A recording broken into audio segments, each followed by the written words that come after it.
Good morning, good evening, and a very good afternoon to each and every one of you who's watching on the channel. I was forgotten now where we were. Where am I? Cannon Fodder TV, that's where we are. And it's Easy Talk, yes, the best platform in the world.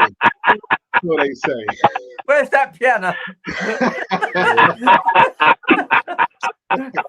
You can tell it's going to be mayhem. It's going to be mayhem because we've got the H-men back in the house. Hey! How's everyone? How's everyone? Oh, very good, very good. We're kind of getting into the rhythm of it now. Sure, we're the international break couldn't have came at a better time after a very, buoyant transfer window. But anyway, it'll be interesting now next week when they all come back and all these players have to settle in. It'll probably cause a bit of a stir as well. And it's very interesting that our players, once they're allowed to play without the handbrake on, are playing very well. Yeah. No, we'll get into that, guys. We're going to get into that. Yeah. We'll get into that moment. Paul, well, it's been a while, Paul. Hey, how are we all? Good. How you been keeping? How you been keeping, Paul? Good to be here. Good to talk it all off. You know, I've been, rather than my wife and my kids hearing it, it's good to, Say no more. Say no more. And my brother from another mother, Glenn Wynn. Hey, how's it, guys? I'm well, thank you. I'm in my car this evening, so yeah, I'm out and about, but I have time for cannon fodder. Always have time for cannon fodder. Lucky to be back. Nice to be back. I thought you was in a submarine. You look like you're in a submarine. We're back to the sub. What about doing that thing where somebody drives you around and you have to keep singing songs? Yeah.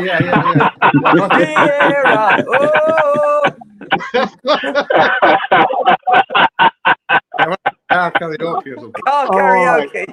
All right, so fellas, so we're on the Easy Talk, and like Tim says, we're on the international break. I say we, actually, the whole the Premier League. And a quick story. So when my parents bought a house in a particular part of North London, my brother and I went clubbing. We came back, and we didn't realise there was a particular road that got closed off about 11 o'clock. So I was driving. We're having a laugh and a joke. We had the music quite loud, but what I didn't realise, there was a barrier that they had closed off on the road, and I slammed on the brakes, and literally everything was like in slow motion. I just remember seeing the bar coming closer and closer. The car, the brakes and the tires were screeching, and sometimes I kind of get the impression Arsenal a bit like that. It's like an accident happening in slow motion.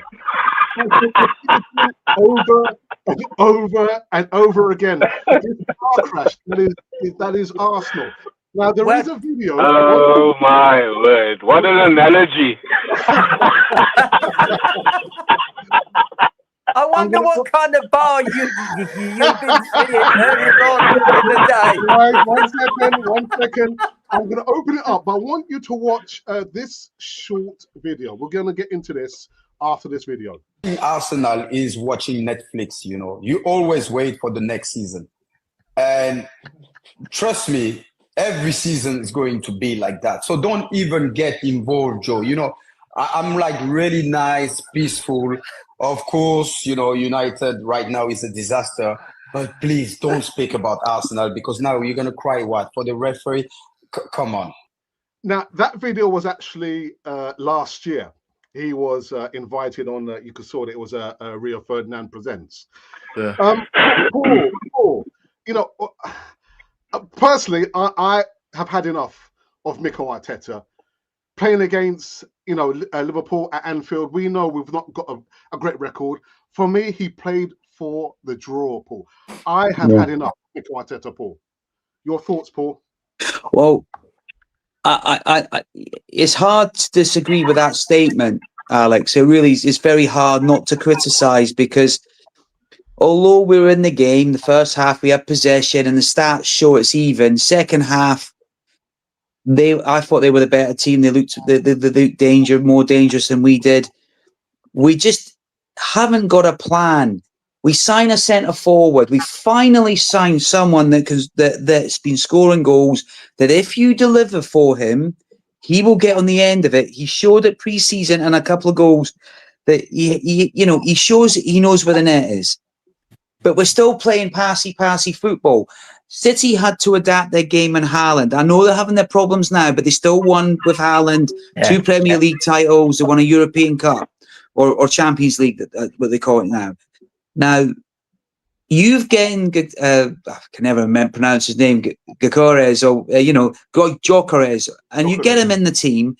You need to think about ways of getting the ball quickly. We've talked about Martinelli. I've always been a fan, but I don't know what has happened to him. I believe, and Terry, you'll probably back me up because we've talked before about the fear factor in players.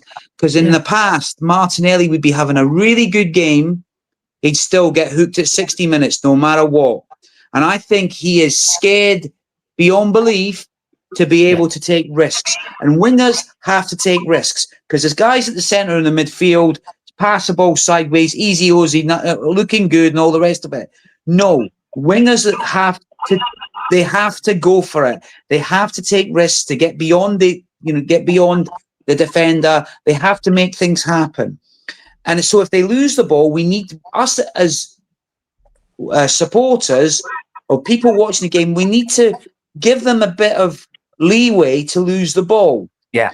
And I believe is the player has lost his confidence. I think even Gary Neville, who, you're bringing his name up, but he mentioned, what is he passing there for? And over the years, I always thought he was biased, but I think he's getting a little bit less so. And he called it right there. Martinelli should be taking on Szoboszlai. What the hell? I know you can't blame Arteta for that particular issue there, but he has reined Martinelli in, and I think he has not progressed the way we would like to. Klopp was glowing on Martinelli, and I just believe, I don't know. I really like him. He still works so hard, but he's just not doing it. And I just wonder why that is. Because when he has last year, stop me if I'm wrong, when he has played well, he's still taken off. And I just believe we're not playing to striker's strengths. The ball's not going in quickly. Madueke did okay, I thought. He got at his man. But our transitional play, it's not quick enough. And, when you've got Eze, you've spent all that money on Eze. And listen, I like Mikel Mourinho. He's a good lad. He's a good player. But when you've got Eze, a touch of magic dust, you get him on the pitch. And it's just, listen, go out and win the game. If we'd have went out and lost 4-3 and went out on our sword, do you know what? We wouldn't feel the way we feel. We would still be upset, but we wouldn't feel that way. Stop me if I'm wrong, guys, but I just agree. He played for the draw, and I think you need to be bold. Paul, everything you have said there goes back to what I said. It is the manager. It's the manager. He has not improved or coached Martinelli to make right decisions when he's in the final third. That's down to coaching. H-Men, thoughts, please. Well, first thing I'd say is that, yes, you drill your defence and they know how to play. We had it with the Tony Adams defence era. And, yes, we've got a fantastic defence. They're well drilled. They know when to open up, when to close down, when to push up, when to drop back. You can drill that. Okay, absolutely. But your forwards, there's a famous thing about the word creativity. And it applies in anything in life. It could be in musical creativity. It could be in soccer creativity. In any form of creativity, the death knell is being frightened of making errors. That's the death knell of all creativity. You've got to be prepared to go. Martinelli should be told, go at the fullback. It doesn't matter if you lose it 5 times because you'll probably get past him once or twice. and we could get a goal or two. So you've got to stop coaching him. You've got, I mean, Eze, as Paul said, should have been on a lot earlier. Please, I was thinking, please don't drill Eze within an inch of his life. Leave him alone. Let him play the way Wenger did with Bergkamp. Let these people go out and play. And sadly, we're not seeing we aren't seeing our forwards doing that kind of natural, I know what I'm doing, leave me to it. And unfortunately, Martinelli now looks a shadow of his former self. Yeah. Glenwyn, I know you have to go quite soon. So, Glenwyn, your thoughts? Yeah, look, I mean, we've got a balanced team, right?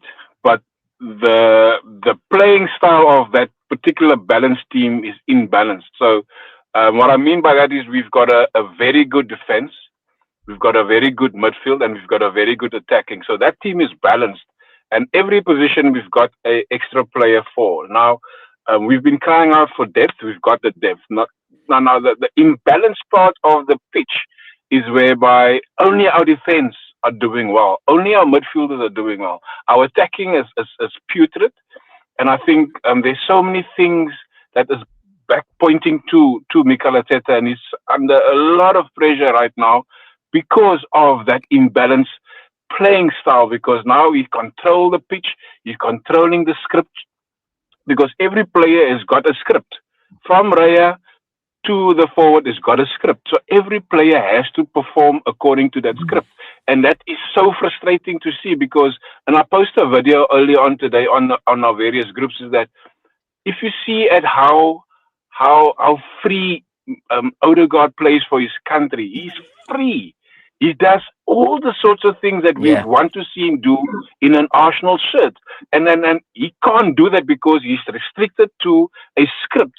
So as the captain, as the vice captain in Saka, as the future captain, maybe Gabriel or Rice, those are the senior players that has to come up, because Heinz is not going to do it. His number 2 is not going to do it. So the players has to come up and say, listen, Mr. Manager, I am frustrated. I am in a cocoon. I can't get out. I am in a bubble. I need to get out.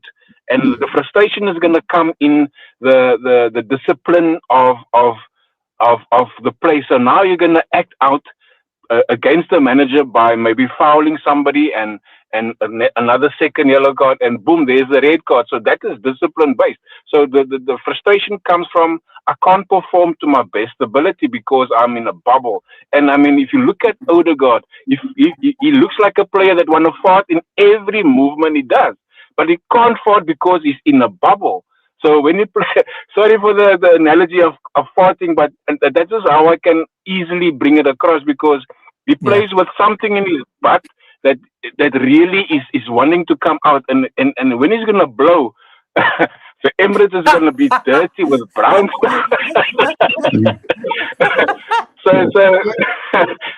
he's so frustrated, and you can see it filters down to every other team. If those 4 players can play with freedom and bring in maybe a Zubamendi with his flair passing and whatnot, I think every other player is going to see that their leaders are doing this, and they're going to all gel and telepathically move the ball around in that pitch, and then we're going to have havoc against players that or teams that has been dominating us for so long. So we have to have freedom with at least 3 or 4 players in our squad that can perform to the best of their technical ability and the intelligence of that particular sport that they love growing up playing.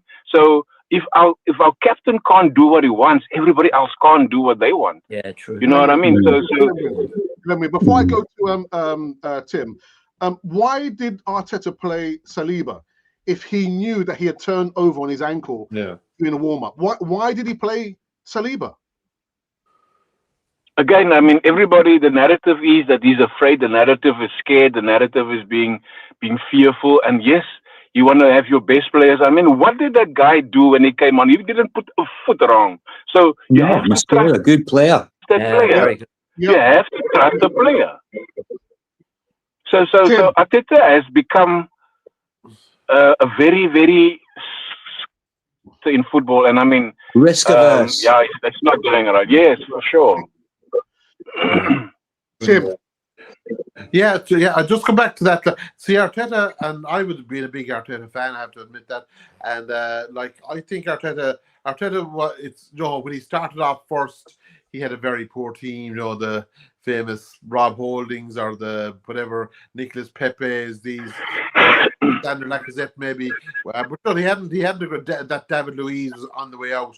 He had a lot of players that were hardly of Arsenal standard, like Joe, and then. He did improve, and he got Zinchenko, and he got more out of Xhaka and Gabriel Jesus, and he improved things. But now it's looking like that the players he has now, which are genuine talents and could genuinely win the Premier League, that he doesn't seem to have the ability to manage the elite players. Like he doesn't seem to be able to, like starting in Anfield, playing for a draw, Eze on the bench, Odegaard on the bench. And then it looked like, and particularly with Eze being like, everyone was hoping to see Eze. They wanted to see him. He was a marquee signing. Like there was no one else talking about resting their players. The idea was to get him on the field, give him the ball, and see could he create something. And ultimately, the tippy-tappy kind of, as I know I'm stealing Terry's point here now, but the horseshoe of going around the box, and like having your full-backs going into midfield and building it up, that kind of has to change now a bit with Yorkes, because he wants the ball. Like he's making runs, and he wants someone to give it to him, like early. Early. Give him a chance, like, because the goal he got against Leeds, in fairness to him, he had a good bit to do, like.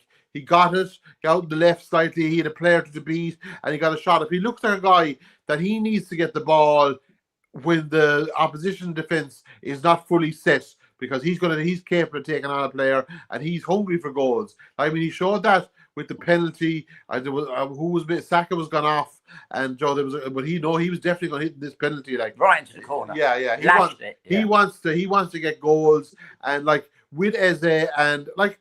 I can't figure out like Martinelli. Martinelli to me is a good player. I'm not against Martinelli, but Martinelli to me is a player that was the Zinchenko, Gabriel Jesus, that team. He was. But now like that, and Joe, that team kind of outperformed itself. Remember they finished up second to Man City, but now you're talking of pushing for the win. Now you're going away from I saw John Gooner was on here a couple of weeks ago. He said that they spent £1 billion, like £1 billion and no silverware. It's very questionable, that sort of behaviour. And you have to look at it now, like I mean, the everyone supported him when he got rid of let's say the Ben White came in, took him a while to settle him. Now he's an outstanding fullback. He got rid of Ramsdale, Brahim Ray. He has made moves, and they have ultimately, or quite often, turned out to be successful. But it's looking like he cannot vary his style. And football has changed. Yeah. I think not far has changed the Premier League a bit last year with Wood. Give the ball up early, give it to your man. Big guy. And even the beloved, how should we all deflect now? We mentioned Pep's name, but when Pep ultimately wanted to win, as Paul had mentioned earlier, he kind of had to sell his soul to the devil a bit. Like he had to go away from this ball retention, everyone behind the ball, slow build up, and he had to look. I'm forking out the big cash. I'm going to get Haaland. Now he counteracted it by putting in a rake of centre backs to ensure that. But like that, Westcott going to have to make a compromise like that. Arteta, if he wants to get the best out of his players, like Tim. So with £1 billion spent, are you confident that this season? I wouldn't. All right, okay. I wouldn't be confident after that Sunday. Do you know what? I'll tell you what. Nobody's mentioned. So, I don't. Is anyone going to say confident anyway? That's a phrase that's not going to be used too quickly. But nobody's mentioned the fact that if our new centre forward, right, if he gets injured, who's coming in for him? Oh yeah, and you'll be back to who's coming in? We're suddenly back to. Hang on a minute. Can Mikel Merino play up front again? I feel what Arteta's doing, and a lot of managers in all walks of life do this. They overmanage. Yeah, overmanage. And they won't listen to their deputies. In fact, they often appoint, I bet we've all seen this, strong managers often appoint weak deputies, which I suspect Stuyvenberg might be, I don't know. But they don't really want to be challenged. And I'll give you a little thing that happened recently. This guy, Gabriel, is it Heinz or Heinzer? I think it's Heinz. Heinzer, yeah. He came in, and I was saying to everybody, we haven't really got, who was the guy we kept playing at left back? What's his name? That little fella, Lewis Skelly. Right? And I kept saying to people, he's not really a left back. His one-on-one defending isn't great, but he's a wonderful midfield player. I think he'll make a great midfield player. And okay, they brought in Calafiori, but the big worry about Calafiori is he does get injured a lot, you know. So I read somewhere that Heinzer, they were doing their work. Arteta got Heinzer to work with Lewis Skelly and try and improve his one-on-one defending. And Heinzer eventually went back to Arteta and said, "This is a midfield player. He's never going to be a great, fullback one against one." And then they've gone out and bought Piero Hincapi. Okay, they've finally got a guy who's a proper left-sided player. He's actually played both at left centre back and left back, right? And he's a great player, and he's a proper defender. And it took Heinzer. My point is, it took Heinzer to tell Arteta what I could see. Now, if I could see it, 20,000 Gooners could see that Lewis Skelly's a lovely player, but if he's up against really good wingers, he really isn't a great. Why? Listen, if he's played in midfield his whole career at Arsenal, he's not going to turn it round suddenly. So luckily, because Heinz has got a big reputation, I hate to say it, but I think he's quite a difficult character too. So maybe he's standing up to Arteta. Well, that's what he's needed, Terry. We've been saying this for a long time. Yeah, I think so. Because listen, you need managers and assistant managers to have fallouts so that they push people to think in different direction outside the box. Because you think outside the box, and sometimes you come across something. And all of a sudden, boom. I mean, I've seen it before, even at my level. I've played a guy completely out of position. And it turns out he's unbelievable. And you're like, where did that come from? Why have I been playing you there? And, it just seems to me, we don't want to be Groundhog Day. I think Arteta's under massive pressure now. I think so. And the reason being is but they need to also understand what is going on the injury front. Because are they overloading people? Because they keep getting injuries. And, you need a little bit of a settled team. We've got wonderful options. We do. But you still have to have a settled back four to a degree, or back five or back six, where they know each other really well.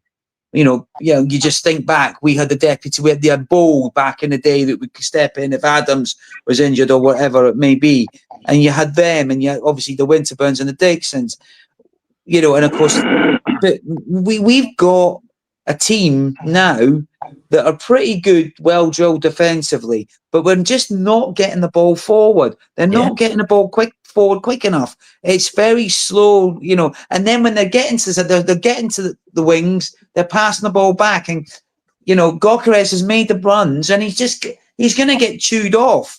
The lad works hard. I like him, and he's looking hungry, and he's looking like he's in a bad mood all the time, and I like that. I want to see a little bit of passion. I want to see get that ball, get it in, and then back him up, play a bit of football, and play him in.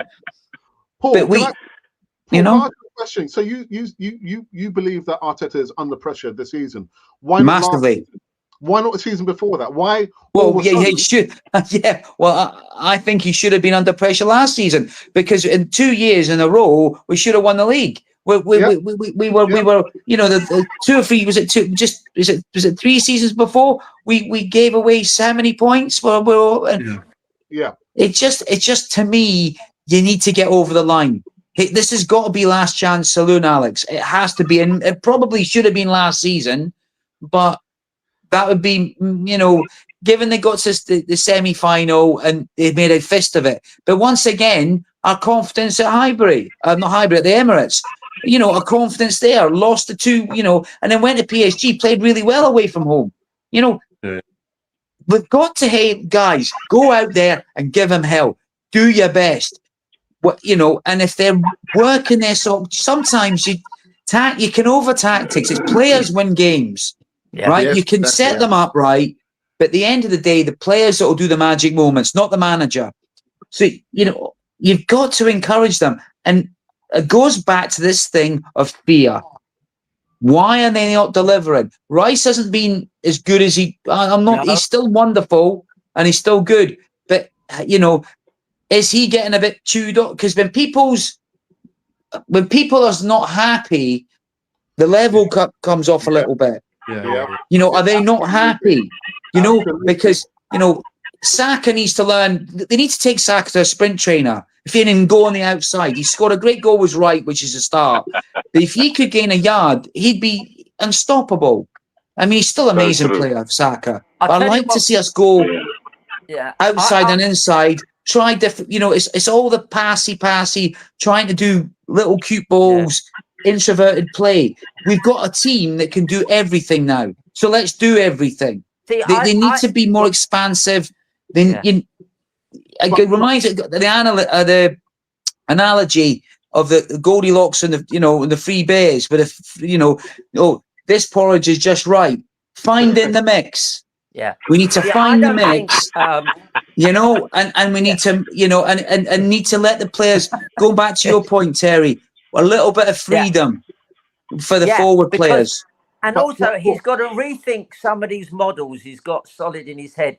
Because I've always said when Saka came through, he played at left back, then he played right wing, then he played right wing inverted. I've always said he lacks that little bit of extra top pace. And I've always thought he would be ideal moving in to where Liam Brady played, into that midfield slot. Yes. And he just hasn't got, and this latest hamstring injury occurred because he was running, he was in a foot race with an opposition midfield player, and he hasn't quite got that pace. And he did his hamstring again, only in the other leg. Brady, if you watch Brady would have done what they call a pauser. He would have stopped. He would have paused. He would have put his foot on the ball. He would have let the guy run past him and then go inside him.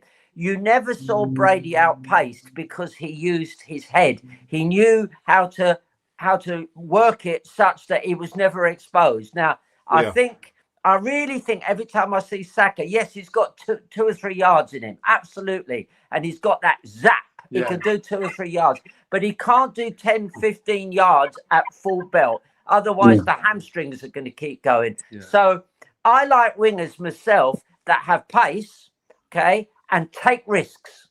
Your wingers, as we said earlier, let them take risks. And it would be really nice occasionally, and maybe we've got there with this Mad Wacky, to have a left-footed winger on the left side sometimes. Or a right-footed winger go on the right side. Just we used to strange that. Yeah. You know, why are we stuck with this inverted winger thing all the time? Keep changing them around. Make the defenders worry. Which one's coming over now? Which side is it going to go? It was confused the opposition. You maybe just got to get the players to love it again, to really enjoy going it, because I'll tell you, the talent there, it's there. It's there. The squad is there. Yeah. There is no excuses now. They have to win something. And, not just win something. If you want to, let me ask you guys a question. if he won an FA Cup and got to the semi-finals or quarter-finals of the Champions League, we're second or third in the league, would you be happy? Because I don't think I would be. With that squad, you need to be really in the mix for the last game of the season. You need to be pushing to the last echelons of the Champions League and minimum win a cup and go so close in the league, it's unbelievable. And literally to last point or last kick of the game, or at the very minimum. You know, that squad, he has been backed. He has been given the money. He has now got a squad that he can say he is his own. Yeah. And listen, I want to back the manager. I really do. But you look at the setup, it was they were there for the taking. Liverpool were there for the taking. And you know, the longer it went on, they got more confident because we're too negative. And if we'd have been on top of them and scored, they may have capitulated. But we didn't. We didn't do that. Sometimes you need to. Back in the day, we had players that would take the scruff of the Perez's, the Vieiras, that would drive people on. And, I just feel that I'd like to see more of that, having a real goal. And if you get beat having a goal, so be it. But at least... Not just sec. Has somebody got a piano there somewhere? I keep on hearing No.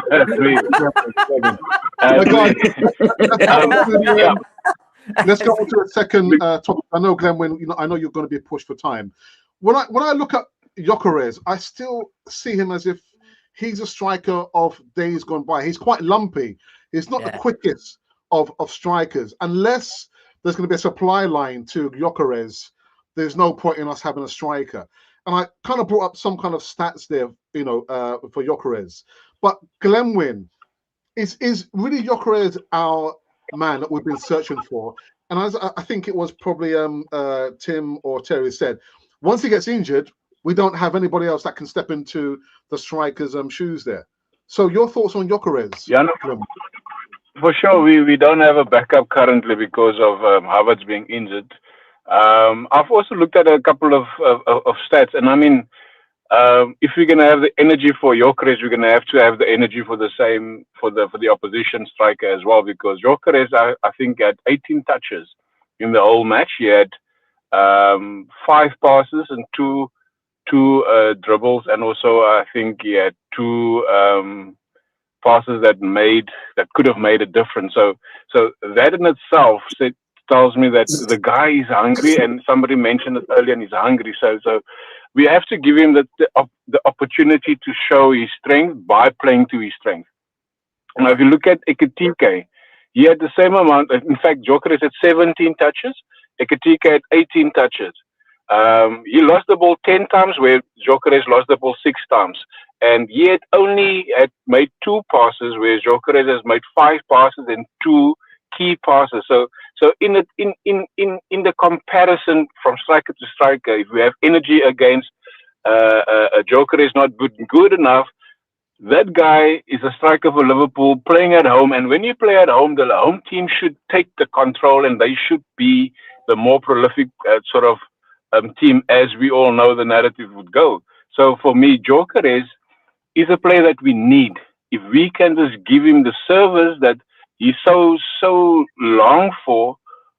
Remember, there was I don't know if you guys seen the welcome clip for Gyökeres when he signed, and with the message that Odegaard has left for him. And Odegaard said to him he was riding in the car, and he was watching the video that Odegaard made for him, because they were in Asia and he was coming to the London colony. And Odegaard ended off by saying, "Ask me anything, I'll always be there." And he made a statement, Gyökeres made a statement, "As long as you give me assists." So that to me, I don't know if you can go look back at it. That to me tells the captain in that little welcome video, he says, "As long as you give me assists." So that's hunger. You're coming to a place where you know you can score goals, where you know the players have the ability to give you those assists.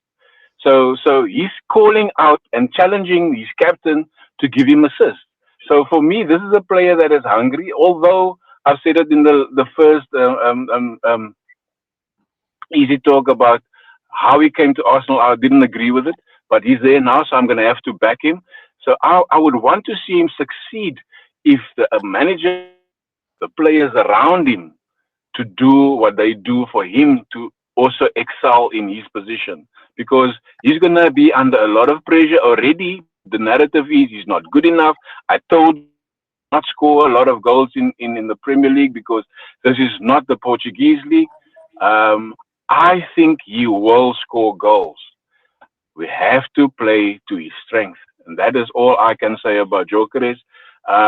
But we got to have the same energy about every other striker we play against, because we got to have to make the comparison. Yeah. Guys, sorry, I have to go. My son is waiting for me. Thank you, Alex, for having me, and have a good time. I will listen to the show as I drive. But yeah, thank you. Nice speech, Glenn, and all the best, Thank pal. you very much. Tim, your thoughts on Gyökeres? Well, I think Gyökeres, and see, this is where I felt Arteta kind of got it wrong. Is that when Gyökeres was only his third start, now he had played well against Leeds and he had shown promise, but the consensus was that he's an old school kind of, he needs quick ball, and like, to me, Martinelli, although he's a good player now, he kind of sometimes can go up blind alleys, and Eze, Joe, like, I know he's gone now, but you remember when Eze, Michael Elise and Mateta there were up front for Crystal Palace the season before last, and like, they were used to playing that kind of high tempo, get the ball up the field quick. He was the perfect kind of player to start beside Gyökeres, because of the simple reason is Gyökeres is for a first day out. This guy was used to playing with a traditional kind of centre forward. He wasn't conditioned by the Arteta bug, and it would also have said that, Joe, you're going for the win. While starting with Mourinho and what's his name, Zubende and Rice, you know, and they all kind of defensive, and it looked like very, very early on, it looked that you were holding out for the win, and then you were kind of nullifying him. You know, he was going to be the sacrificial lamb for this thing. We're not going to get too excited. We're going to hang out for, and like, on a broader sense, the Premier League in 2020, whatever, 2025, 26, or the last 5 years, like, there's goals every day. So this holding out for a 0-0 win, that doesn't happen anymore. Like, if you look at like, my favorite thing on a Saturday is sitting down with a cup of tea and half dozen digestive biscuits and watching the scores come flying in. Like, and that's what it is. They're flying in goals. Like the West Ham played not Forest last week, and I was kind of half watching and watching. Next thing, 1 goal, 2 goals, 3 goals. Yeah. There was something like 3 goals in about 6 minutes or 8 minutes. Yeah. They were the days of hanging out for a 0-0, they're gone. Like, they're gone. You have to have an attacking element, and you have to have, and my thing would have been, start Eze, play him up beside Gyökeres, and the player I feel that's been kind of forgotten about. Now, he's going to be a good player, but I feel that Waneri last year, to me, looked like a very good player, that he should be the player that's getting the 15, 20 minutes at the end of these matches, because he could develop into be a top class player, and particularly when Saka was missing, he would have easily fitted in on the right hand side. Yeah. Look, that was my thoughts watching the performance of the attacking part of the team. Yeah, because Tim, it's not gelling, is it? Where you can go through all these wonderful, particularly left-footed players. Yeah. The one you just mentioned, this new young fella that's coming through at 15. Dalman, lovely left-footed player, but none of it seems to sort of gel. And then if you're going to overtrain them, just let them go out and play. Yeah, particularly up there, like, Joe, that was your chance. You wanted to make a statement. You were coming to town, like they were, and like, look, I still think actually that it's wide open. Not so much that like people are saying, oh, they'll be unstoppable when they get EASYTAK, but which they probably will. They will get a lot of goals. But to me, Liverpool are definitely not the Liverpool. Their time is catching up with some of the older players. Like, they were there to be got at.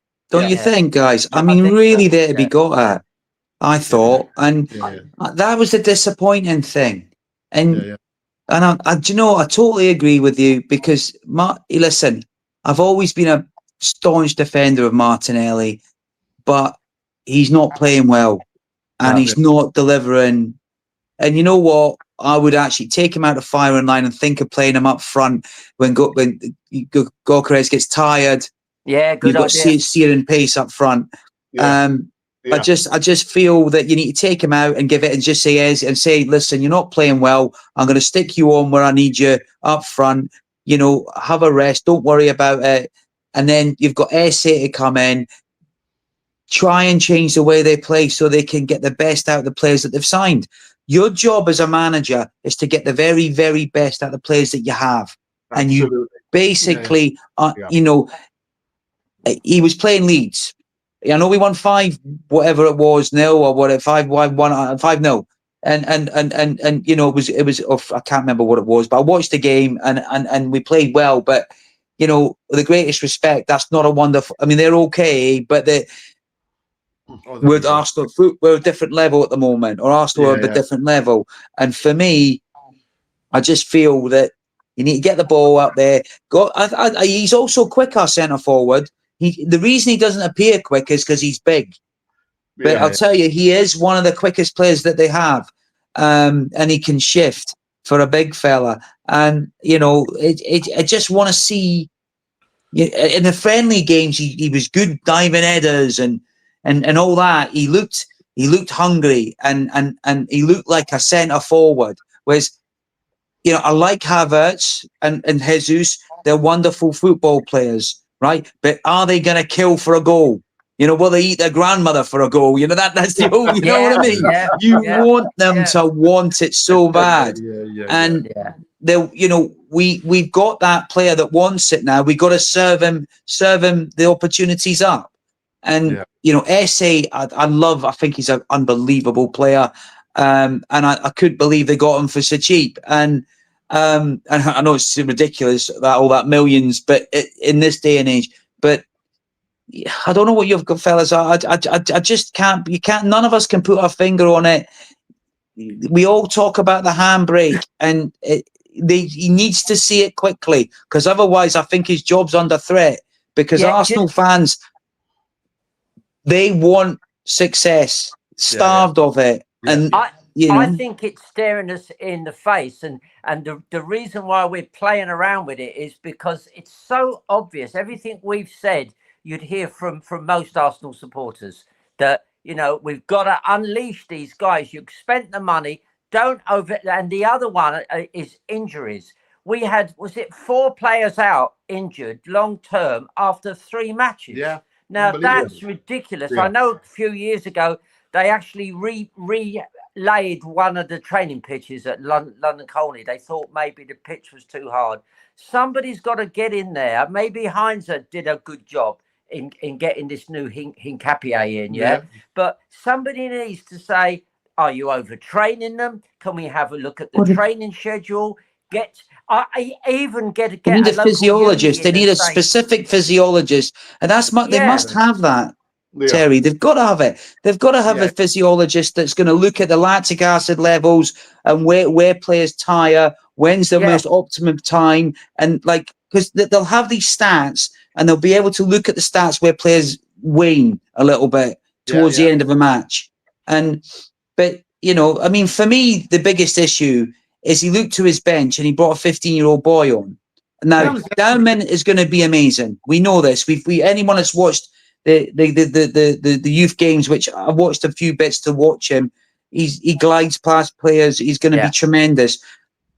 But by putting that 15-year-old kid in, what's Trossard going to be thinking? What is and where are he going to be thinking? Because players are selfish inherently because they want to play and their egos are going to be hurt. A 15-year-old, I know how wonderful the player is, and it's someplace but was Anfield away the time to unleash him? He didn't do badly and he had a goal, but I was thinking to myself, I don't know. I'm just putting it out there because I felt I would like to see him at home more, where he can be nurtured. The fans can get behind him, and away and have a mind you, like I say, he didn't do badly. The kid, he's amazing, but I don't know. It's a hell of a thing to ask him when you're 1-0 down to pull you back in the game.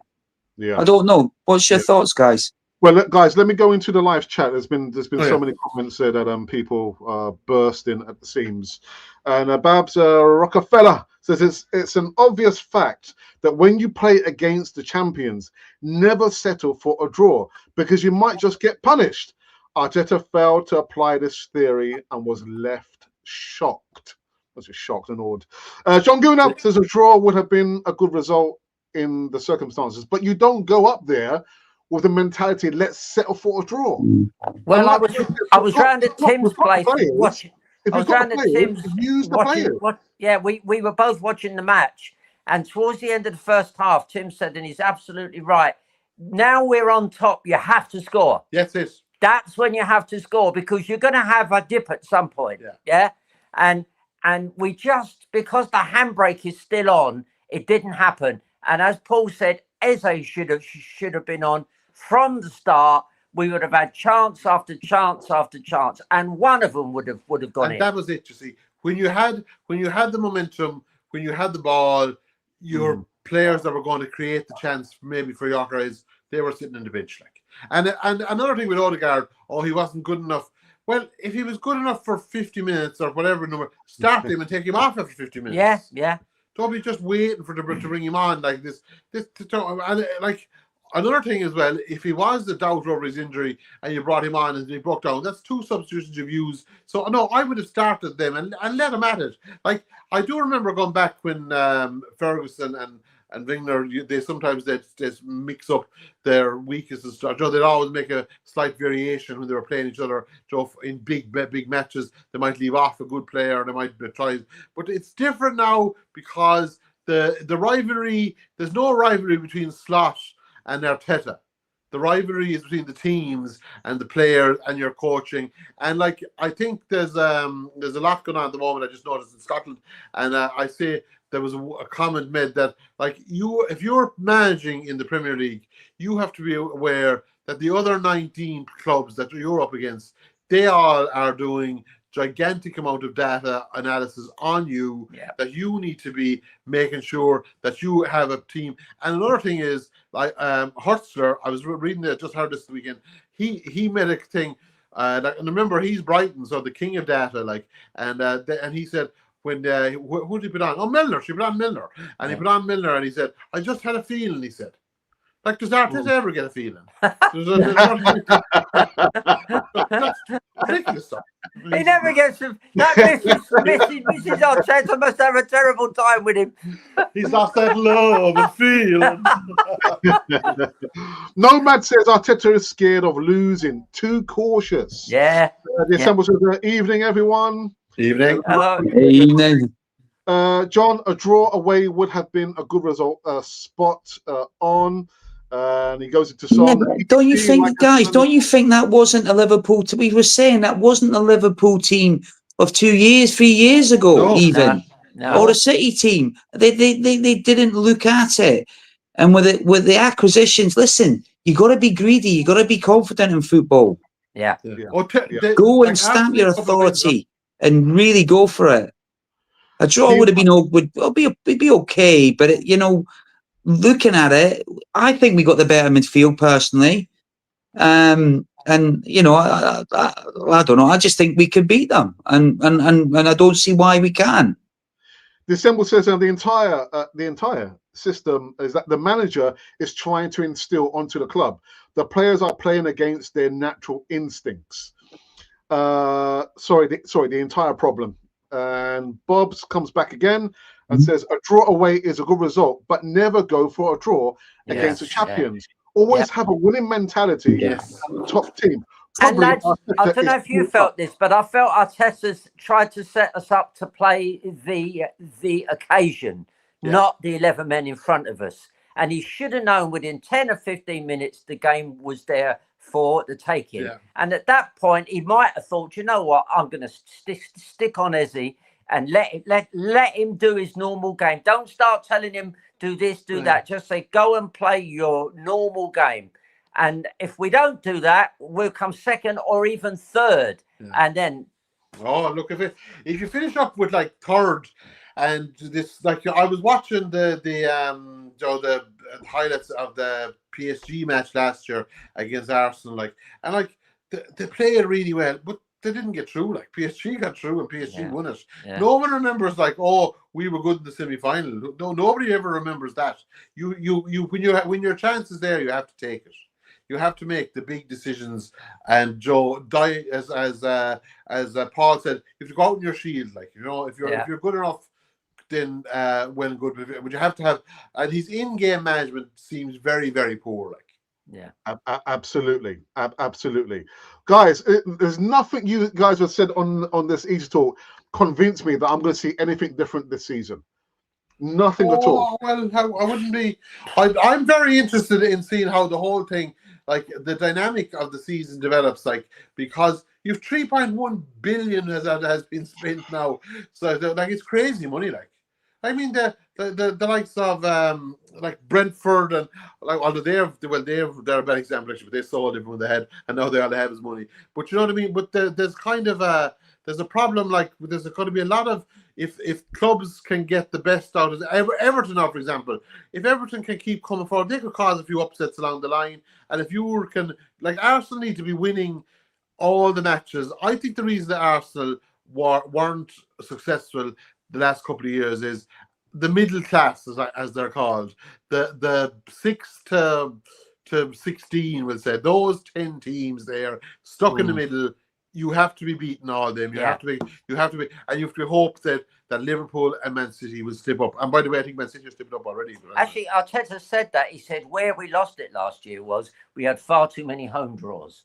Oh. You know, but that comes because the team we play against plays 10 or 11 men back. Yeah, and we have to find but the way we play is inverted, isn't it?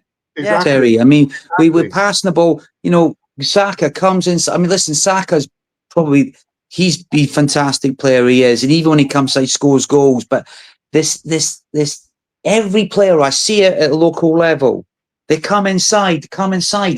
I want my players to go inside, outside, so the players don't know where they were. And if you go on the outside and get beyond someone and get a cross in, like Madueke was trying to do. Yes, he did. Yeah. Right? Yeah.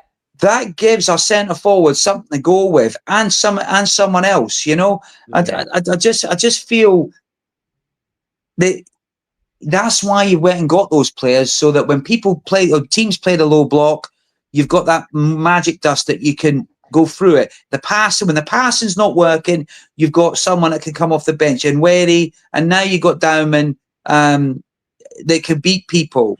Is it too early for him? Who knows? But you know, I'm going to be interested in seeing that young man over the next few years, because he's got one hell of a lot of talent. He could, you know. Yeah, he's a good player, a very good player. Yeah, absolutely. Guys, you know what? We've come to the end on this Easy Talk. A little bit fiery, a little bit peppery. Hey. I'm just remembering that you know, recurring accident there. But anyway, you know, what do I know? Paul, it's been an absolute blast having you back. As it always is. Thanks, Alex. Thanks, guys. Alex, I must ask you before we all go. You know the bar that you were talking about? Yeah. Did you hit it? No, we didn't. Oh, you didn't? No, so it was the bar you hit earlier. At the pub. Paul, before how's your dad? Boys, let me tell you, tonight's football, I might want to hit the pub. Oh yeah, how's Peter? How's your dad, Paul? He's okay. He's you know, he was a bit annoyed about the result, as you know, he wants to see them win, but he's pretty much in your camp, Alex, to be honest. He wants to see a little bit more freedom on the strikers. You know, he wants them to express themselves, but that's him, innit, you know. Yeah. Pass on our good wishes to him. Yeah, he was my hero as a right winger when I was in the sixth form. I tried to play like him, but it didn't work. I tried to play, but I was nowhere near, you know. I tried hard, but didn't have that talent or that speed. Yeah. Yeah. And as for the H-Men, Tim, really good to see you back on the channel, Tim. Great, no, bro, great catching up, lads. Great catching up. Yeah, Thanks, lovely to Alex. see you. Thanks, Lovely to Paul. talk, guys. Take care. Thanks, lads. All right, See you, Tim, Paul. guys. Cheers. And anyway, this has been Cannon Fodder, the channel for Arsenal fans all over this world.